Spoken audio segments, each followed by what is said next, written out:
एक आदमी कुल्हाड़ छोले चावल तैयार करके बेचता था। एक छोटे मिट्टी के मटके में चावल छोले डालकर आने वाले लोगों को देता था। लोग बहुत शौक से खाते थे। उसका बेटा ईशांत नाम का था। वो पिता के दिए पैसे लेकर आवारा घूमता रहता था।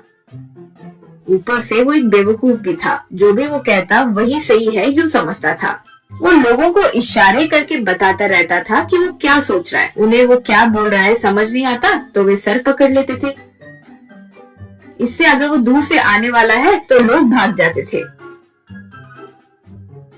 एक दिन बंडी के पास ईशांत के पिता, बेटा क्यों ऐसे लोगों को सताते हो? लोग देखो तुम आते ही कैसे भाग जाते हैं। तुम्हें एक बात पता है, तुम्हारे लिए गांव वालों ने एक नाम भी रखा है, जानते हो क्या? इशारा ईशांत। कृपा करके आके काम संभालो बेटा। यूँ कहा ईशांत। अरे पिताजी, बात करने से सोचो इंसान की कितनी एनर्जी वेस्ट होती है, इसलिए मैं ज्यादातर इशारे करता हूँ। सबको सीखने के लिए कहता हूँ, लेकिन कोई सुनता नहीं। सच बोलो तो मैं साइन लैंग्वेज में मास्टरी कर ली है। उस पर एक किताब भी लाने वाला हूँ, तब सबको समझ आएगा कि मेरी अहमियत क्या है। और लोग मेरा कोई नाम रखे तो मुझे क्या, पहले मुझे पैसे दो। यूँ कहा तब पिता सर पकड़ लिए। उसी गांव में आशुतोष नाम का एक बड़ा आदमी रहता था। गांव में किसी को भी समस्या होती तो अच्छे से उनका परिष्कार देता था।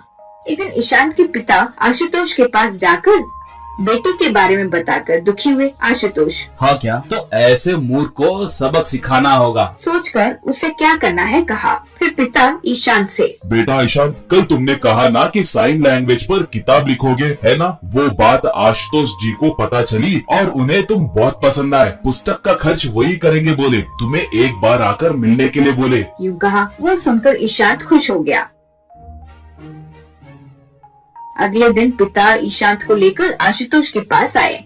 आशुतोष, तुम्हारा ये साइन लैंग्वेज की सोच मुझे अच्छी लगी और मुझे कल ही एक बात पता चली। देश में एक प्रसिद्ध साइन लैंग्वेज का पंडित हमारे घर आने वाले हैं। वो भी तुम्हारी तरह साइन लैंग्वेज में बात करते हैं। तुम उनके साथ साइन लैंग्वेज में जीत गए तो तुम्हारे पुस्तक का होने वाला खर्च मैं करूँगा। अगर तुम हार गए तो ऐसे बेकार घूमना बंद करोगे और जैसे तुम्हारे पिताजी कहते हैं वैसे सुनना होगा, ठीक है? यूँ कहा ईशांत। ठीक है। कहकर आ गया। फिर आशुतोष अपने पास काम करने वाले एक इंसान को बुलाया। उसका एक आंख नहीं था। उससे आशुतोष, रे शुभम, कल एक पंडित आकर तुम्हें साइन लैंग्वेज में प्रश्न पूछेगा। तुम भी साइन करके जवाब देना। कोई भी परिस्थिति में तुम मुंह मत खोलना। यूँ कहा। तब वो, ठीक है श्रीमान। यूँ कहा। अगले दिन आशुतोष शुभम को एक पंडित के वेश में पहनाकर उसे घर पर एक कुर्सी पर बिठाया। ईशांत पिता के साथ वहाँ आया। आशुतोष, ईशांत, अंदर जो मैं पंडित बोला ना, वो तुम्हारा इंतजार कर रहा है। तुम जाकर उससे प्रश्न पूछ सकते हो। यूँ कहा। ईशांत अंदर जाकर शुभम को नमस्कार करके सामने कुर्सी में बैठा। ईशांत अब शुभम को एक उंगली दिखाया। तब शुभम उसे 2 उंगली दिखाया। ईशांत शुभम को 3 उंगली दिखाया। शुभम गुस्से से मुट्ठी बनाकर दिखाया। ईशांत फिर एक केले को दिखाया। शुभम तुरंत एक रोटी का टुकड़ा ईशांत को दिखाया। ईशांत तुरंत खड़े होकर शुभम के आगे हाथ जोड़कर बाहर आ गया।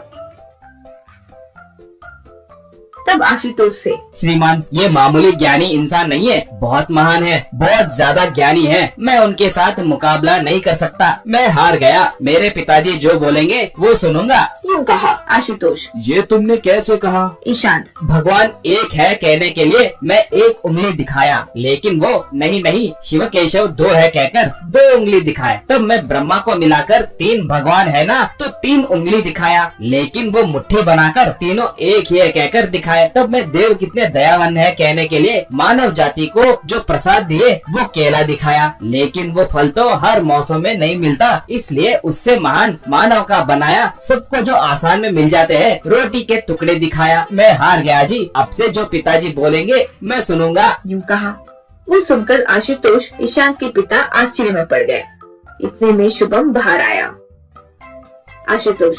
रे शुभम, जो वो पूछा तुम्हें क्या समझ आया? यूं कहा शुभम। श्रीमान, वो पंडित पता नहीं कौन है लेकिन कमीना था। वो अंदर आते ही मेरा मजाक उड़ाने के लिए तुम्हारी एक ही आंख है ना सोचकर एक उंगली दिखाया। मुझे गुस्सा आया लेकिन दबाकर कहा कि तुम्हारी दोनों आंखों से अच्छा मेरी एक आंख है। कहते हुए 2 उंगली दिखाया तो वो बात नहीं छोड़ा और उसके 2 आंख मेरी एक आंख मिलाकर 3 होते हैं, इसलिए 3 उंगली दिखाया। मुझे गुस्सा आया और फिर मेरी आंख के बारे में बात किया तो मुंह तोड़ दूंगा कहते हुए मुट्ठी दिखाया। वो डर गया और मेरे साथ अच्छा पेश आने के लिए मुझे एक केला दिखाया जी। मुझे गुस्सा आया तो तुम्हारा बेकार केला किसे चाहिए रे, मुझे मेरी रोटी बस है कहते हुए रोटी दिखाया। बस डरकर हाथ जोड़कर भाग गया कमीना। यूं कहा। ये सुनकर दोनों खूब हंसने लगे।